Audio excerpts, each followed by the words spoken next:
Hey guys, so for this last sort of custom line art thing, we're going to come back to some sort of guided exercises next week. But for this last one, we're going to be creating our own Lino cut custom artwork.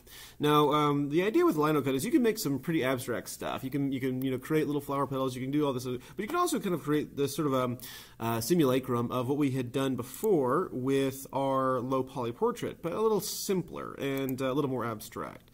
So I'm going to first create. I'm just going to start off with my 5x5 canvas here, and I'm going to get a picture that I had saved. Let's see, I'm just going to save this picture of this pug here.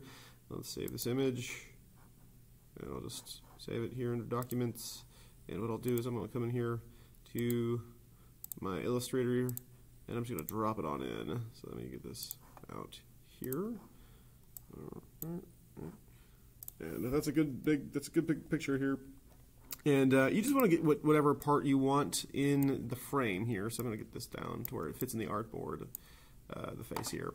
And I might just go to my layers menu, lock this down. Oh, before I do that, though, I'm going to get my properties. I'm going to see if I can't lower its opacity by a bit. Let's lower it to like maybe 50 or so, just so I can see the lines. You can obviously do this, or you can just use a different color that shows it better. I'll just use this for now. And I'll just like 50% or so. And let me just go ahead and get a window, workspace, and reset essentials. That way we kind of see what we're doing here. All right, so once again, lock this layer down, add a new layer, and I'll start into this with getting my pen tool here. Now, it's important to note that whenever you start over, once you create the properties, if you start your pen over, it's going to default back to like a single, it'll keep the weight, but it'll default back to the same profile. So just kind of keep in mind that you can't keep the same little stroke profile here. So I'm gonna just get rid of my fill, and I'll just keep my stroke black or whatever color you want to start off with, and I'll just get in here and I'll just start off. Now, let me start off with like sort of the snout here. Now I'm going to start off by kind of differentiating the nose from the rest of it. So I'm just going to do this little line here. I'm just going to create one little line, and once again, whenever you start this, the first stroke you make with the pen needs to be curved here. So I'm going to click and drag away, and then I'm going to come down here, and I'm going to click. Let me start over here. I'm going to click and drag this way, and I'm going to come down here to the bottom of the nose and sort of click and drag this way here. Okay, that's good. And once again, let me get rid of my fill. Fill gone, and I'll just Control click. And I'll get my pen tool here once again, and I'll just make another line. And this is where we create a little Lino cut effect, this sort of stripy effect here. And I can adjust this just to suit what I need. I'm just going to select both these lines, go to Object, Blend, Make, and it might show up just as one, or it might show up as a whole bunch. But I'm going to affect it by going to Object, Blend, Options, and I'm going to go from Smooth Color to Specified Steps, and increase it to say 12. And I'll preview this to see how that looks. That looks okay. All right, I'll press OK. Now, here's where we go to our stroke options. I'm going to pull this up maybe to like 3, go to my stroke options and make it a tapered edge there. And what we'll do is we'll grab our direct select tool. I'll get it close, and I'll see if I can't join these together by kind of pulling one to the center. Oops, got to click on it once, and then you can kind of manipulate where it's going to go. All right, and same thing here, click on this and sort of join it together right about there. And from there I can even just sort of grab this little handle and pull it out. And I'll do the same down here. I'll just pull these down together like this and pull this down here. Now, this is where you make your decisions. Like for instance, I'm not sure if I want this to be quite so thick, so I might just pull the weight down a little bit. Like 2. Wait, let me just make sure I have the whole thing selected first. And then I'll do the whole thing down to 2. There you go. That looks good. I don't know, maybe 3 works. So just you eyeball it and see what you want. Now, for separating, say, different parts. Now this right here is going to be its own thing. Its own little sort of sole object. So when I create my next shape, I'm going to create it off to the side here. I'm going to create it like so. I want this little muzzle area here. So for like maybe I'll do here. Once again, you get oops, I got the curvature pen tool here. Get your pen tool, click and drag, and then one more time, click and drag, and then hold it this way, and we'll just kind of leave that there, and then we'll Control click, get a new stroke here, 1, 2, oops, let me actually curve this a little bit, 1, 2, and we'll do the same thing here. We'll just get our 2 lines selected, Object, Blend, Make, and we'll go to Object, blend options, and once again change it to specified steps. And we'll change this to same. I'll use the same one consistently throughout. I'll change it to 12. And once again, I'll go to my stroke options. I'll change it to tapered, and I'll increase it to maybe a little bit thicker, maybe 4.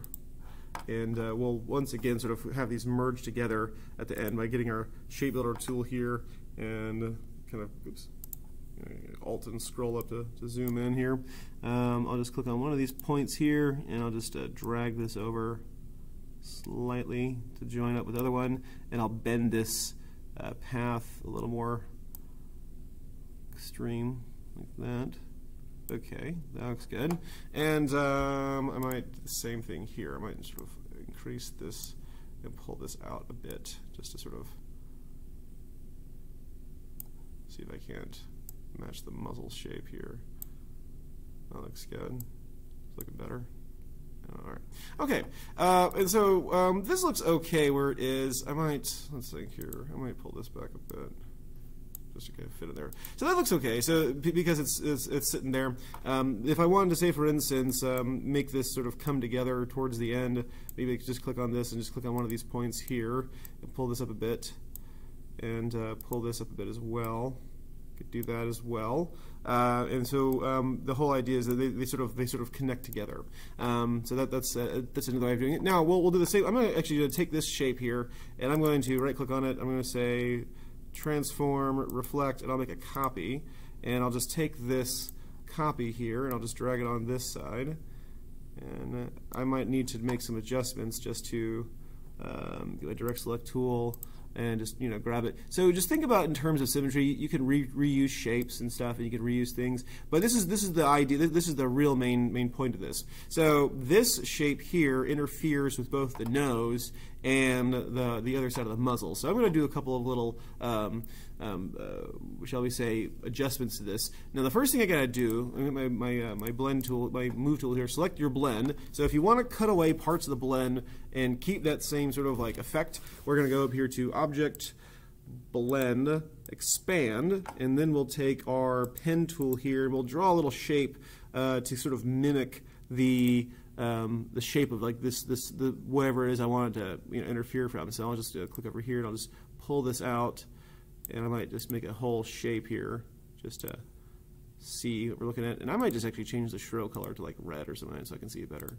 All right, so I've got that. I'm going to go over here to this in here, and I'm going to get my shape builder tool. Oops, let me get this off. Close. All right, and I'll just hold down Alt. And I'll just see if I can't, one by one, get rid of these lines here. All right. And then we'll do the same thing. Let me get rid of this.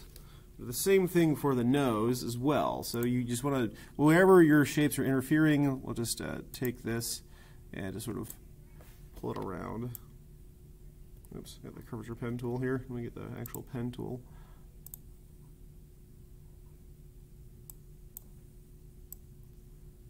Alright, oops, right up there. That's probably good. Alright, we'll just make a whole shape here.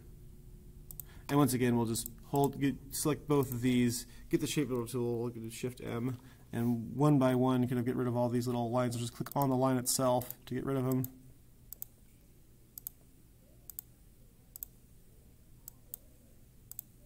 Oops.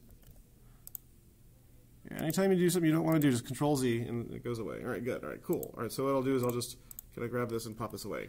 So you can differentiate darker areas from lighter areas by thickening up your strokes. So say, for instance, this little area here that I want to make. I don't want to put a fill here. I want to actually put one of the little lino cut shapes here. So what I'll do is I'll first off I'll make this tongue here, and I'll make this tongue by maybe doing an outline. So for instance, I'll get my my shape tool here, so I'll just kind of curve this out, my pen tool, oops, pen, and I'll just pull it over this way. So again, I'll change my stroke to black, and I'll just once again pull this over here. Let's see here, maybe like so.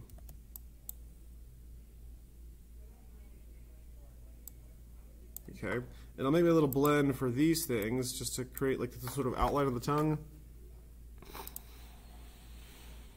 let's think here, blend, make, and then we'll just go up here to object, blend, options, and well, maybe we'll cancel. Let's look here. Can we separate these a little bit? I wonder. Yeah, there they are. Okay, and what we'll do is we'll kind of curve this around and sort of make like a shape that extends around the tongue instead of filling up the tongue, right? So I'm going to select both of these. I can just grab them both like this and move them up. And you can just sort of like make a shape here, make a shape there, but leave the rest of it blank so you can kind of see that this is a little bit lighter, kind of mimic different colors. So if I were to like take away this little thing here, it's a little abstract, but you know, looking at it, you can probably eventually see that there's a dog muzzle there, and eventually you'll see the different shapes of the tongue. So all right, so viewfind a picture could be an animal, could be a person, could be an object, could be anything you want. But I want you to use this Lino cut this Lino cut technique to sort of create a sort of abstract representation of some other object you see, and see if you can't use that to make this neat little effect here. All right, very cool. See you in class.